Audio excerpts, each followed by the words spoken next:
Hey there, everybody. My name's Holland. This is the MK Ultra Orphans YouTube channel. I saw this video recently of Tim Pool freaking out, losing his goddamn marbles, as it were. So, just a little bit of background before I briefly analyze this. I'm a working class dude. I work a kind of non-traditional blue collar job, and this video is a good illustration of how out of touch Tim Pool is. Just insanely out of touch. And it makes me wonder like how anybody that is legitimately like working class, anybody that works their ass off to barely make ends meet, can listen to him and take any of it seriously.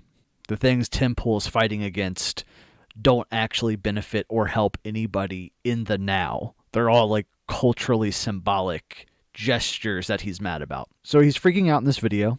Let's watch it. This is my first time like kind of reacting to anything. So we'll see how it goes. If Joe Biden wins, they'll take over all our cultural institutions. They'll put psychotic and insane definitions in our dictionary, and they will take over, and regular Americans will say, please, for the love of God, just leave me alone. And they never will. Joe Biden, if the Democrats win, they'll take over all of our cultural institutions. What is this alluding to? Is this alluding to, I don't know, colleges, insane definitions? This is one of those weird things with, I guess, conservatives. I don't really know if Tim Pool's even really a conservative. I think he kind of exists in that realm. He exists within that realm of just resentment towards liberals. He has, I mean, clearly he says a lot of conservative things. He's always vouching for Trump. I feel like maybe as the years have gone on, he's gotten more conservative. But right now, like, what is happening in the world right now?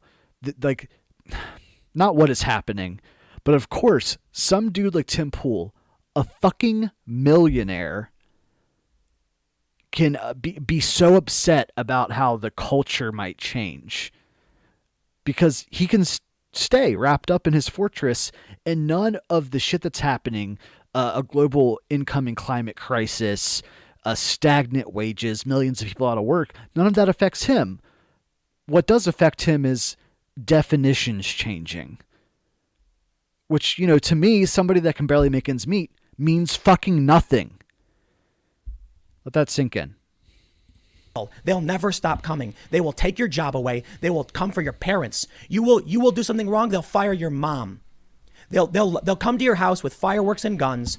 This is what fucking happens when your whole existence is online. They'll come for your job. Who is this they? It's these elusive Dems. No, nobody's coming for your fucking job. Don't get me wrong. It's a shame when somebody loses their job because they posted something shitty online. I know I've been afraid of like, oh God, if I post something, what if it leaks back to my job, whatever. But this usually doesn't happen. Most of the time when people get fired for posting stuff online, it's like because they posted a video of them pissing all over the toilet seat at the restaurant they work at or something stupid like that. It's literally all just fear mongering. Your mom isn't safe. What did he say about fireworks? Let's go back a little bit. They'll fire your mom.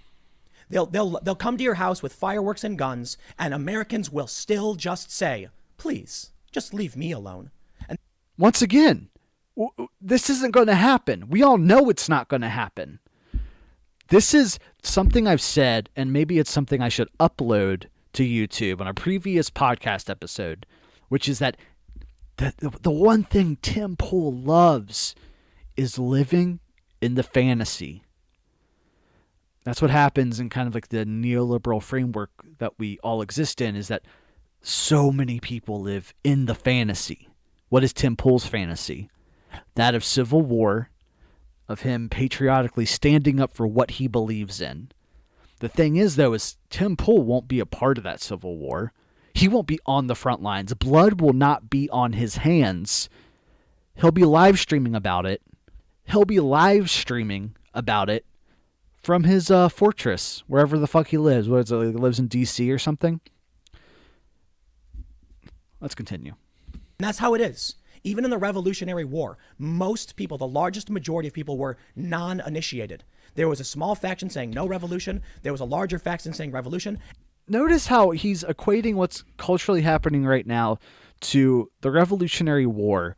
But, like, Tim Pool's Civil War exists around the worst things in America being definitions changing.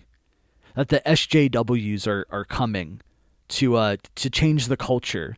What fucking culture does America have? Let's be real. We're not like a cultured country. All culture we have is distilled through the filter of capitalism in some way. We have a bullshit culture. We have a culture of like I hate to say it because I don't want to sound like a Nazi. I'm clearly not a Nazi. But like our culture is kind of degenerate. It means nothing. When I think of American culture, nothing really comes to mind. Outside of like what, buying shit? Which most of us can't really afford to like leisurely do. And the bulk said, please just leave me alone. So long as we've been dealing with the psychotic cancel culture. Well, where are you to stand up at your job and tell your boss to shut up? When he says, I'm going to put out this bland brand message that panders to these woke lunatics. Where are you? What jobs is he fucking talking about? This is the one area that really gets under my skin. Most people aren't working at jobs where if your boss fucking comes in and it's like, oh, we're pushing a brand message, you can get upset. Like, most people don't have jobs like that. And if they do, they know what they signed up for. It's such a weird, privileged, bourgeois sense of viewing the world. Most people have to work multiple jobs to barely scrape by. They're working multiple jobs at restaurants because they want to make a few extra bucks. This isn't a thing. It really just shows how out of touch he is. Because, well, let's continue because he's about to say some other fucking stupid shit. They say, if you do that, I quit. They say, fine, quit. Okay, I will. And I'll go start my own company. Nowhere to be found. Nobody can fucking do that, you idiot! Oh my god, dude. I can't describe how irritated it makes me. Nobody's going to just quit their job because their boss is pushing some brand message. People can't afford to fucking do that. And in this next part, he's going to talk about how he could do that when he worked at fucking Disney. It's so great that you had all that money that you could just fucking quit. That you could just leave your contract with Disney. The billionaire mega corporation known as Disney. He could just quit because he was insulated. Most people can't. Their healthcare is tied up in it. Their families are tied up in like the wages they make. They have responsibilities. What a fucking ghoul.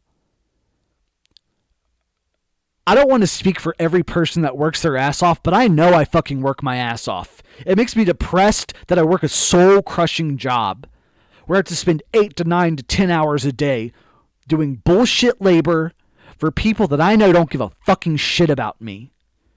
And here we have a guy telling everybody they should just quit because of some, elusive brand message. Out of touch. Completely out of fucking touch. Completely right. But at least I quit my job when I worked for Disney. Oh, fuck and they said, you. lie to the public. I said, fuck you. And I told them, cut my contract off. And they said, no. Well, the martyr, Tim Pool. He told Mickey Mouse, fuck off, Mickey Mouse. I'm not going to lie for you. What lie?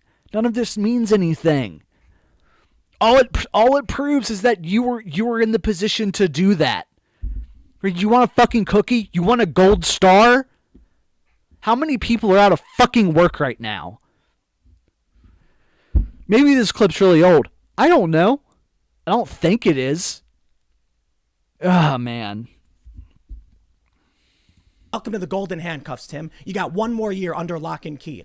And then I said, okay, well, I'm not going to do what you want. And then finally it came to August and I said, bye-bye, I'm going to go do my own thing. And guess what? It worked. So I'm going to go do my own thing. I'm going to sit in my house and record 6 hours of me just absolutely shitting my pants. Coming up with not even a semblance of an original thought. And I'm going to do this 6 days a week. I'm going to make millions of fucking dollars doing it. What's the phrase? You stare into the abyss and the abyss stares back. I feel like that's Tim Pool looking into his webcam. 6 hours a day just commenting on the most useless, needless bullshit. But he says, I know this clip ends with something stupid. And I said, bye-bye, I'm going to go do my own thing. And guess what? It worked. So where the fuck is everybody? Where the fuck is everybody else? Forced to work to make ends meet. That's where everybody else is at, Tim. Man, what a just absolute dumb motherfucker. I won't be surprised if this video gets taken down off YouTube for bullying. Normally, I think Tim Pool is dumb, but I don't have, like, a stake in the game with what he's saying. I don't really check the boxes of, like, how his rhetoric would affect me. I'm a white, mostly cis guy. Like, I'm pretty unassuming. But this is one of those areas where what he's saying is just so out of touch. Really, like, if you're... Assuming you're watching and you're a Tim Pool fan and you're not some 14-year-old that, doesn't have to work, really just think about what he's saying and let it sink in that every time he talks about any issue, the way he views it is obscured by the fact that he's insulated by the immense amount of wealth that he has. He's never going to fight or comment on behalf of your actual issues. This is why people think he's a grifter. And I'll come out, I don't necessarily think he's a grifter. I believe he thinks what he says. He's just really fucking stupid. Oh my God, dude. Oh, is there... for your parents if Joe Biden wins. Oh, I thought there might be more. Anyways, thanks for watching that. I appreciate it. Let's add this image. Okay, let's put big logo, baby. Bada boom, bada bing. There we go. If you liked this, check out the podcast. It's called MK Ultra Orphans. It's on all the big podcasting apps: iTunes, Spotify, Pocket Cast. This is kind of what we do on the show. I really wanted to make a podcast that was like talking about conspiratorial stuff from a leftist perspective. Excuse me. Me and my co-host Eric we riff on QAnon. We talk about cultural stuff. Clearly the election's is about to happen, so we've been talking a lot about that. We have some big ideas for the future where we want to talk about atrocities the government has committed, different PSYOP operations. We did an episode on how 9/11 was a satanic ritual orchestrated by the global elite. We don't actually believe that, but it was really fun. But yeah, check it out. Like I said, I've never reacted to anything. If you liked this, smash the like button. Let me know what I could do better next time. I'm going to go to sleep now. Thanks.